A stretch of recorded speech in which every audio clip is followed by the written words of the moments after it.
This is the Forgotten Ways Podcast, the show where we explore what it looks like to both love God and honor the earth. Join me, Brandon Scott Elrod, in fun interviews with friends who are clergy, philosophers, politicians, business owners, and regular folks like you and me, who are all learning and growing in both our faith and our environmental stewardship. All right, everybody, welcome back to the Forgotten Ways Podcast. We are joined today by Marilee Davis, longtime friend of ours. Marilee is first and foremost, a nature lover. As long as we've known her, that has been a defining quality. She is involved in many things, from volunteerism to raising and showing rabbits.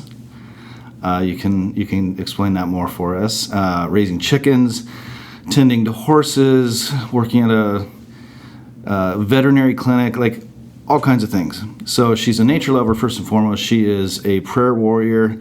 She is a businesswoman. She's a lot of things. But very excited to have her on the podcast today. So welcome, Marilee. Thank you. Thank you for having me.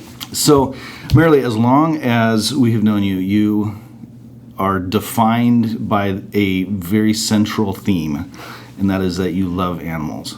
So have you always loved animals? How far back does that go? Do you come from a family that shared the same affections and care, or where did that start for you? Yeah, well, it definitely started when I was a kid. I've loved animals since I can remember. Growing up, we had cats and a dog, and I always just was drawn to animals.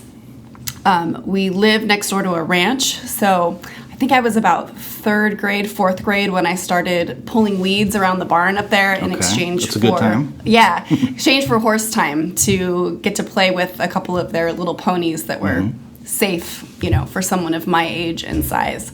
So yeah, as long as I can remember, Wow. I would say that my dad is definitely an animal lover, always has been, studied zoology in college, even though he didn't go on to pursue a career in that. But my mom, not so much. So yeah, are kind of split half and half. So was your dad, did you get to participate in this kind of stuff with him growing up, since that was a shared interest, or was he, pretty occupied with job and being a dad and all that?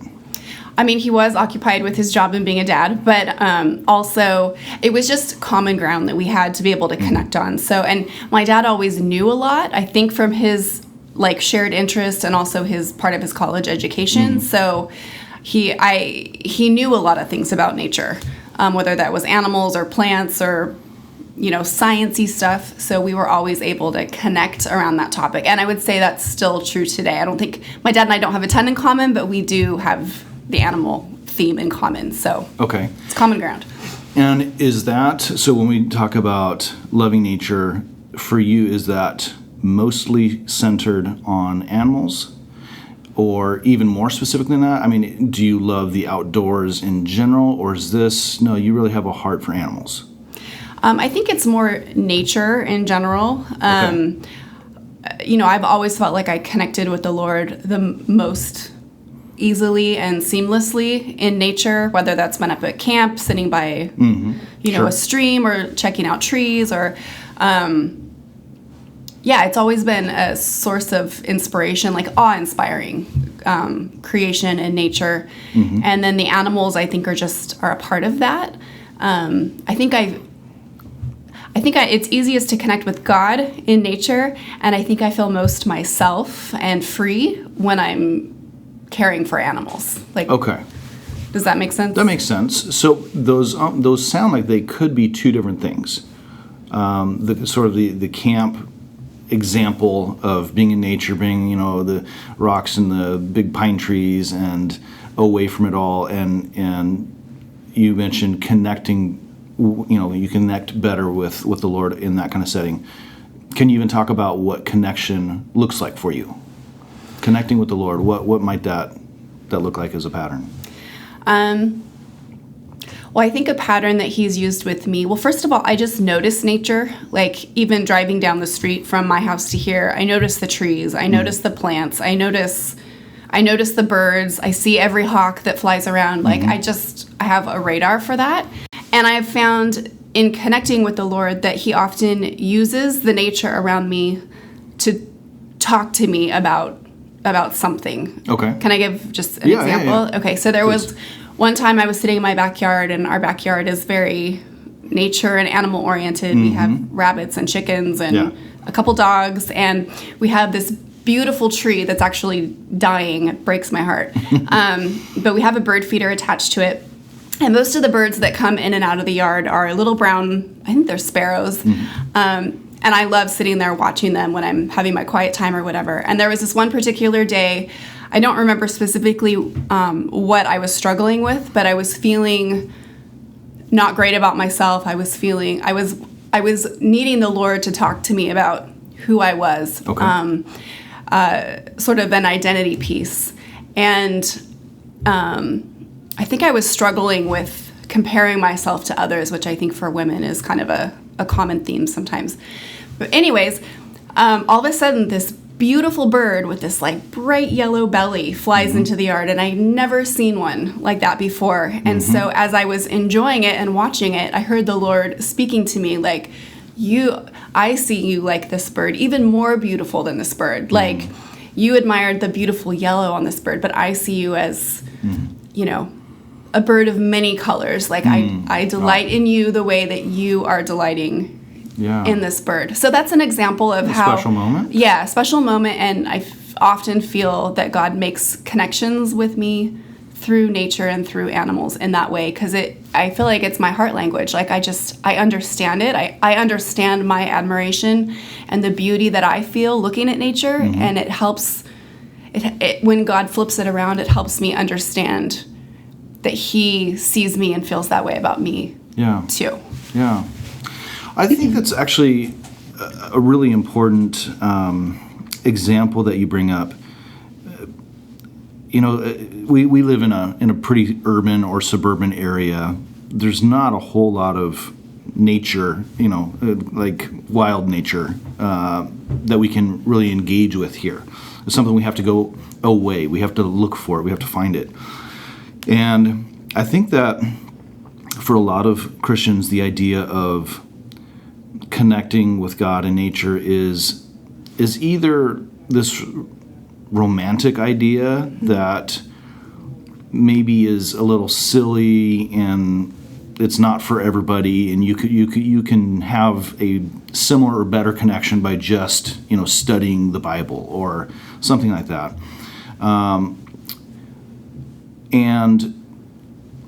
But I think there's a truth to what you're talking about as far as being outside and seeing not what we've made, but what he's made, and receiving what he might want to be communicating or just inspiring us with, or any number of things.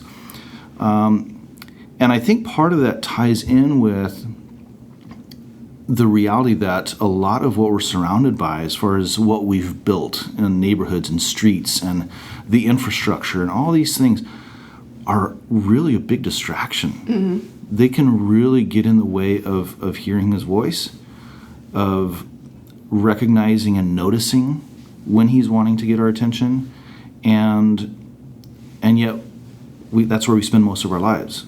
And so to actually have these moments of connection, of noticing him through nature, I think is how it was supposed to be in the first place. That shouldn't be the exception. Yes, I agree. So we've seen your backyard. It's a wonderful little retreat. Thank you. Yeah, it seems like a great setup that you've made to have those moments and to connect with the Lord on a recurring, regular basis, rather than having it be, the once a year kind of retreat Far thing. off, yeah. Yeah.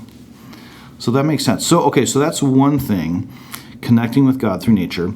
Then the other thing you mentioned is relating and feeling most comfortable. Is that what you said, around animals, or feeling most yourself around animals? Yeah, feeling most myself. And I don't know if I can tangibly explain that. It's not like I don't love being around people also. There's just something that rings true inside of myself when I'm caring for the animals or the horses, a sense of like, I was made to do this. Like, this is good. It's therapy. It's relaxing. It's work. I enjoy the work of it. I know some people are grossed out by picking up dog poop and cleaning stalls, but I enjoy it, and I know that's weird. You do clean a lot of poop. I do clean a lot of poop. Yes, I do. of various types. Yeah. So you have dog poop, you have rabbit poop, you have chicken poop. Yep. You clean horse poop. That's and, a lot. You know, as a mother, I suppose there's been many years of cleaning my children's poop. So, yeah. Wow. I would relate with that. For me, it's not about animals per se, but that same description of feeling like this is what I'm supposed to be doing. This is where I'm supposed to be is how I feel around trees. And maybe that distinction between using even just you and I as two examples of however many different types of people the Lord has created, that maybe this speaks to the reality that He designed us to fill certain roles in sustaining nature, bringing order to it, bringing health to it, and so on. So that would make sense to me. Yeah. Okay, so since we mentioned rabbits, tell us about the rabbits. The rabbits are really fun. It's actually more my daughter's thing. She does 4-H, which is like a club for youth, and you can do various projects with many things, but many different animals. I probably love it just as much as she does. I might be living a little bit vicariously through her with it. But basically, we have rabbits in our backyard, and she has started up, us together, have started up a little breeding program for mini Rex rabbits.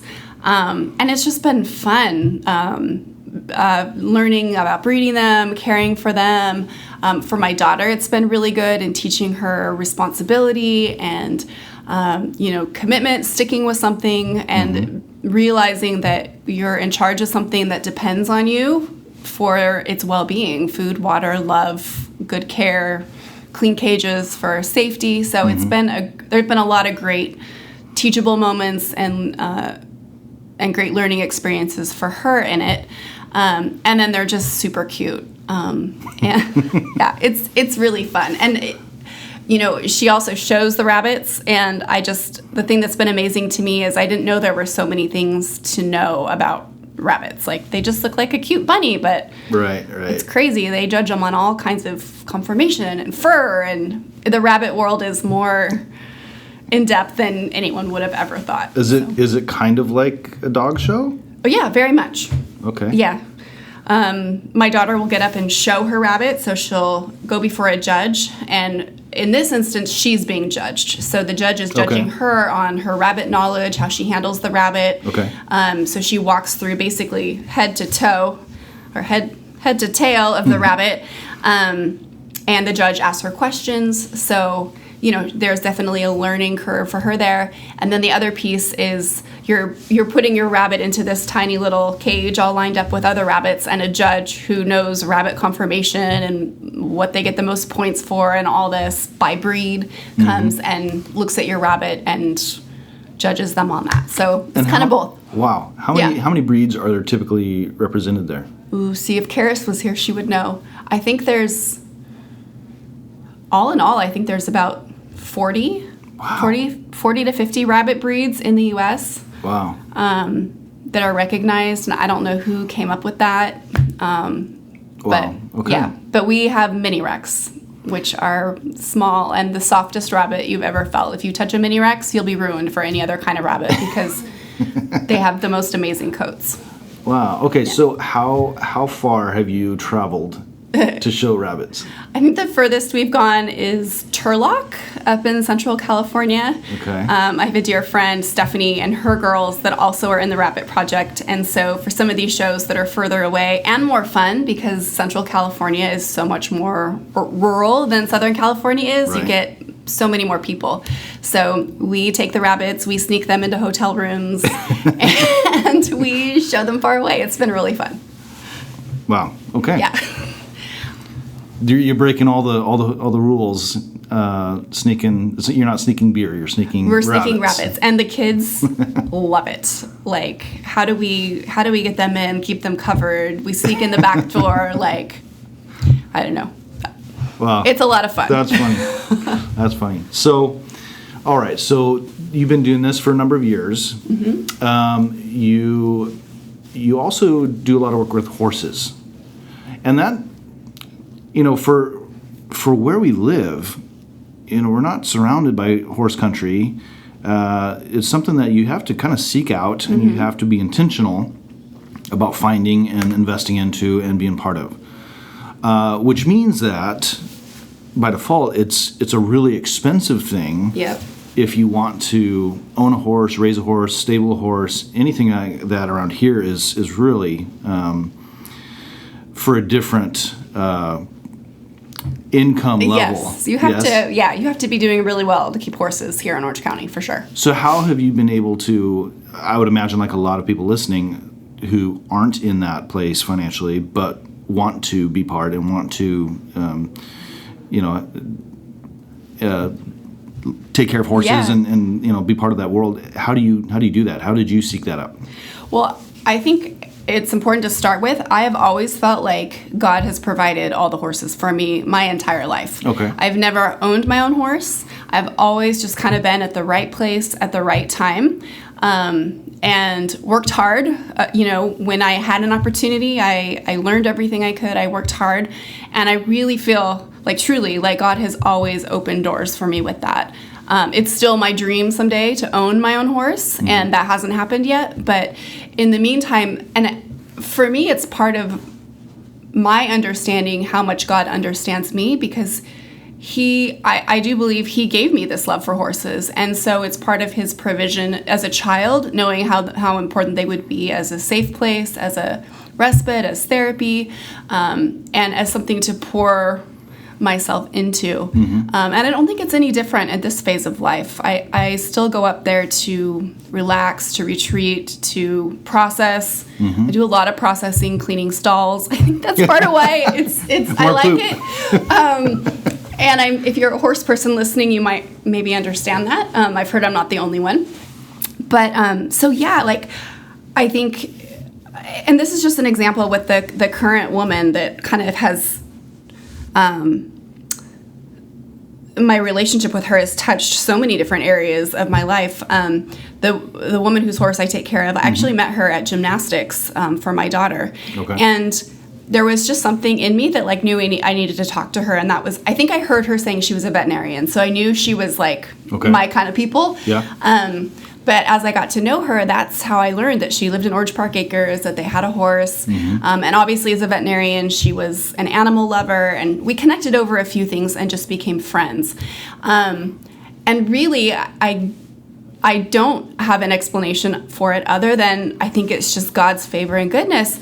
She reached out to me a couple of years ago because she had just had a baby and had just started up her own veterinary practice and just didn't have time to care for the horses. Okay. And asked me if I would be willing to come up and help. And the reason I even attribute that to God is because horse people are very particular about their animals. I mean, for the most part, they're expensive, they're a liability, you can get hurt around them, and you really have to know what you're doing. So it was kind of a risk for her to reach out and ask me, not knowing. She knew that I had experience with horses, but it had been a long time. I think you have to get your feet wet, and I think horse people need to learn to trust you over time, and I think I got really lucky and very blessed with that relationship with her. And now, not only has she been an amazing friend these last couple of years, but I also just recently started working in her veterinary clinic, which has been super fun. So she's been a very important animal person to me. And again, I think it's learning to listen to those little prompts of go talk to that person. Right. I had no idea all that was going to come from, introducing myself to her and chatting with her at gymnastics. So you mentioned several words similar to each other but different enough in regards to what the connection is for you. You mentioned respite, you mentioned safe space, you mentioned therapy, and a few others. So, and some of the others were related to shoveling poop. Processing, that was the word you said. Yep. But with those three in particular, respite, therapy, and safe space, can you tell us a little bit more about how that happens? What is it about that, or what that process might look like for you? Well, I think there's something about being with the animals that just allows me to open up and connect with God. And I think that's because he put it there. Like, he made me and knew that would, when he designed me, he knew that a place that I would be able to go to connect with him would come the easiest through this conduit of either being in his creation, like in nature, or being with his creation and caring for it. There's a joining with him that I experience when I'm caring for an animal, or I'm planting something in the ground, or watering something. Like, there's this, when something as simple as filling the water bucket for the horses. Like, there's something, I connect with God in that. He's allowing me to participate in a smaller role in what he does in my life for me and for mankind in a much larger role. Okay, so does that, just kind of asking the questions I think some people might be wondering about themselves, is what might connection look like in that moment? Are you praying the whole time? Are you sensing the Lord's pleasure and his presence? Are you, or is something else happening? What does that exchange look like? Or is that even too specific? I think it can be all of those things at different times. Okay. I do definitely pray often when I'm cleaning the stalls. There's something also about being able to sit. Like, one of my favorite things to do with the horses especially is, like, I really enjoy the connection and the relationship with them. Okay. If I never rode a horse again my entire life, I'd probably be fine. What I love is the interaction with the animal, the connection and the relationship. There's also something, I think, the Lord speaks to me about slowing and stilling. Okay. Stilling, is that a word?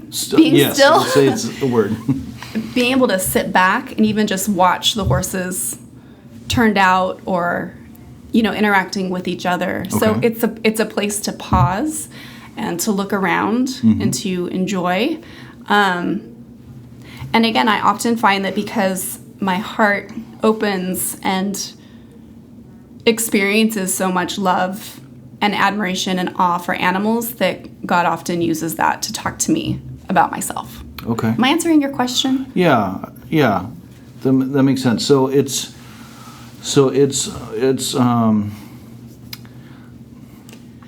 an invitation to listen. I think that's what the space outside and the space with the animals gives me.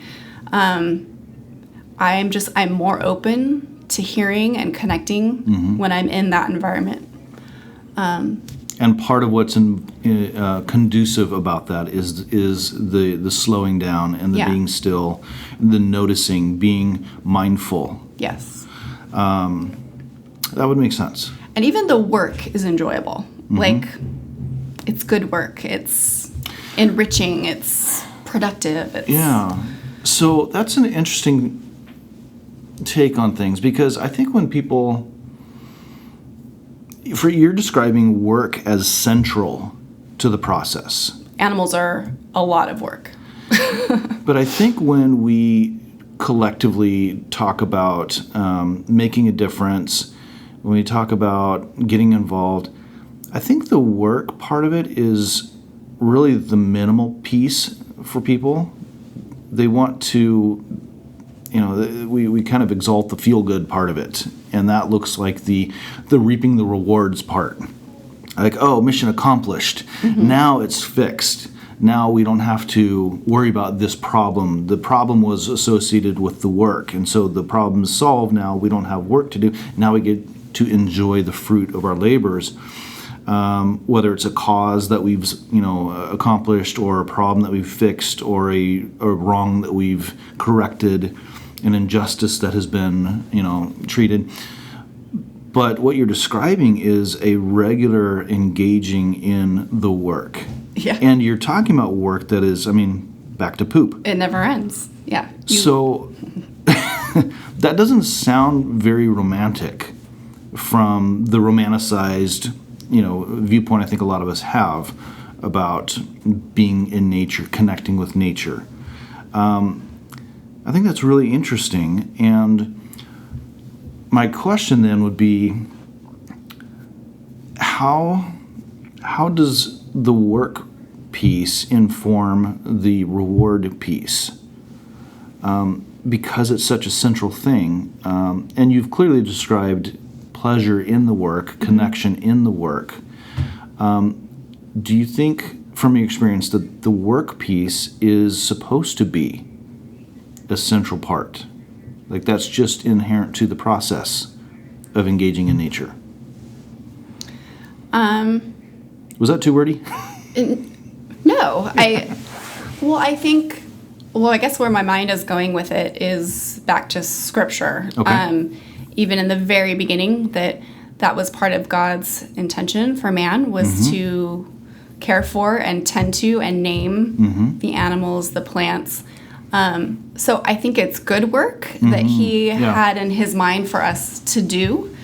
And as you were talking, I was just thinking about, yes, it's a lot of work. I don't mind the process of working, but working is what you do when you love something and you care about it. You're willing to do the messy part and the hard part because it's for the well-being of, whether it's your garden, being able to produce fruit, or whether it's your animal being healthy because their stall is clean, or they're getting the right food, or clean water, they're getting exercise. So it's part of the tending to of it. And it's not, it comes naturally. Like, I don't know if I'm answering your question, but it's the work is part of the love, because the creature or the thing that you're tending to depends on you doing it. Well, and to circle back to what you said earlier, the feeling like you were made for this, connecting the dots as you're talking, that if we go back to the opening pages of the Bible, and early Genesis, first few chapters, where the first mandate that God gave us was to rule the earth well, and to order it, to structure it, and to work it, to cultivate it. That it all kind of comes together in that thought that we were made for that. We were made for the work, and that was, we were designed for that outside of paradise. When we were put in paradise, that was still our task. Cultivate it. I wonder what work was like for Adam and Eve before everything kind of fell apart. Did they experience the same peace and joy and, fulfillment? I would imagine that they would. Fulfillment, yes, from doing the work that God gave them to do.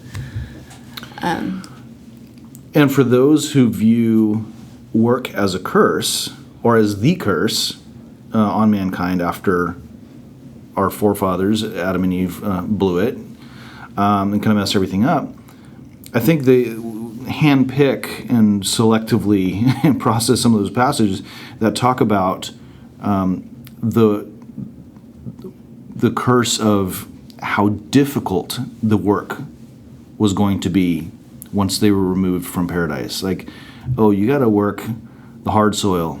You got to do this the hard way. And so work was always central, but the curse now just made work less fruitful. Yes. And more difficult. Yes. And so work is an inherent part of it. That resonates. That makes sense. So do you get the same connective experience with horses as you do, for example, with your dogs? Or is it a different thing? You talked about observing the horses and watching Yeah. how they interact and some of those dynamics. Obviously, dogs are very different creatures. Yeah. How similar is it for you? As you're asking that, I'm thinking probably not as much. I probably don't connect with the Lord as much through my dogs as I do with the horses. And I think part of that is just like I love horses. They're my favorite. Is part of that because one of your dogs is a spastic puppy? Maybe who's destroying everything, including the side of our house. That could have something to do with it. No, and I have always loved all animals, but horses have always been my favorite. And, it's even interesting, the Bible talks a lot about horses, and Jesus is going to come back one day leading his army on a horse. Mm-hmm. Like, there is something beautiful and biblical and sacred, and I think God likes horses too. I think he made them, obviously, but they have an important role in many things in the Bible. So, over the last few years, I think the biggest thing that God has been growing in me is learning its identity issues. Who am I? Who am I in him? Who did he make me to be? What did he make me to do? And to start really getting in touch with my authentic self inside. And so since this has always been such a big part of my life, it's a lot of what I feel like he's been bringing out, and a realization of I just don't love animals, or I don't just love nature. Like, that was something that God specifically placed inside of me. Mm-hmm. And I know that not everyone loves animals. Obviously God places different things in all of us, different passions, different things that light us up that we find him in. But for me, for whatever reason, this is, what he's put inside of me. And maybe it's, we don't know so much about what heaven is going to be like, but I think it's biblical to say that we'll have jobs and roles in heaven as well. Yeah. And it makes me wonder, myself and the other animal nature lovers out there, as part of our heavenly role once everything is restored. I mean, he still asked people to care for his land and his people before there was sin. And so I wonder, maybe my job someday will be caring for the Lord's royal horses and his, royal stable. I don't know. Yeah. But it's interesting to think about. Absolutely. And I think that's something that if we really were thoughtful in how we explored Scripture and looking at some of those themes about the future, I think we would discover that that's very much a reality. It's very here based, right? It's it's not in the clouds playing golden harps. It's here, and there's work to be done, but it's with him, right? And so I think it's amazing. Yeah. It reminds me of the passage out of Romans 8, probably starting at verse 18, that I think we typically process it in a narrow theological perspective, but I think it fits our conversation right now. Paul's writing, he says, I consider that our present sufferings are not worth comparing with the glory that will be revealed in us. For the creation waits in eager expectation for the children of God to be revealed. For the creation was subjected to frustration, not by its own choice, but by the will of the one who subjected it, in hope that the creation itself will be liberated from its bondage to decay and brought into the freedom and glory of the children of God. Wow. Yeah. The freedom and glory of the children of God, liberating creation from its bondage to decay. I don't know what that is, but it's speaking to something really amazing and our role in it, of redemption and restoration, and that what we're talking about, created life, will benefit from it, will be redeemed. I think that's pretty amazing. Yeah, it sounds very free. Yeah. It says, we know that the whole creation has been groaning as in the pains of childbirth right up to the present time. Yeah, it's awaiting our work, whatever and whenever that is to happen. You've been listening to the Forgotten Ways podcast with Brandon Scott Elrod. To find out more, visit forgottenways.org. Join us next time as we once again explore what it can look like to love God and respect the earth beginning with our own heads, hearts, and homes.